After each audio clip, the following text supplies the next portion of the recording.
त्याच्यातनं सगळी सिंगल आहे. चिकन बघ असला बनवलाय, पोरीनं पण नाही जमाचा. पोटान लागला कावला वाढायला, मग बसलो सगळी जेवायला. घ्या बोलू आता मलनी जोराला. एका एकाने पत्रवली बघ असली भरली आहे. तसा काही ह्यांचा 2-3 दिवस निरंकार उपास होता. हा बघ असला चिपलूनचा ब्लॉगर बोटा दाखवते म्हणा. मूर्ती लहान न जेवताय जे आम. मिनी पण इकडे दुसऱ्या बारीला सुरुवात केली. अनुजनी पण केली न दादेनी पण केली. हरेने डायरेक्ट रगच मोरली. डायरेक्ट तिसरी बारी मारली. बघ असला चिकन दिसतंय. कुठले पोरी बिरीच्या हातान घावलास ना तर डायरेक्ट चाटील तुला. नंतर गावांच्या पोरा ग्रुप व्हिडिओ कॉल केलता. सगळी पोरा सिंगल आहेत. एकाची पण आयटम नाही. आमच्या गावात पोरांचा फुल स्टॉक आहे. पोरी लग्न करायचं असलं पाहिजे तसा पोरे भेटल. काला पांढा खबरा एकदम काला पण भेटल. नंतर तिथनच गेलो आम्ही सगळे शक्तिदुरा बघायला. जाम मजा येतोच आवड गाणी ऐकायला. इकडे झाल्या लोकांच्या बिर्याणी व चुमऱ्या. लोक बघ कशी पलवतात. लाच पण नाही जायला. माझ्या एक सोडून द्या. मिनी लाच सोरली पण बिर्याणी एक नंबर लागत होती. गेलो नंतर स्टेजच्या जवळ बसायला. तिथं आपला फॅन भेटला. पुरे थंडीन आलेला नाच बघायला. नंतर दुसरा फॅन भेटला. तो बोलतो चावड गाणी मस्त ऐकायला वाटतं ना दादा. त्याला बोलू तुझा काही समज नाही म्हणा. नक्की चढीनेच हात घातलास ना आता.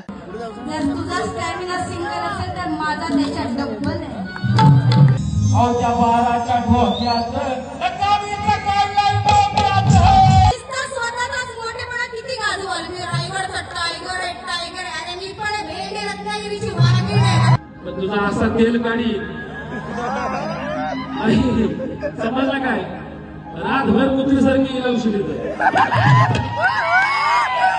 पुरे थंडीच्या आयला 1 वाजेपर्यंत नाच बघ होतो. की मजा आली. ब्लॉग आवडल्यास लाईक शेअर कमेंट फॉलो करा.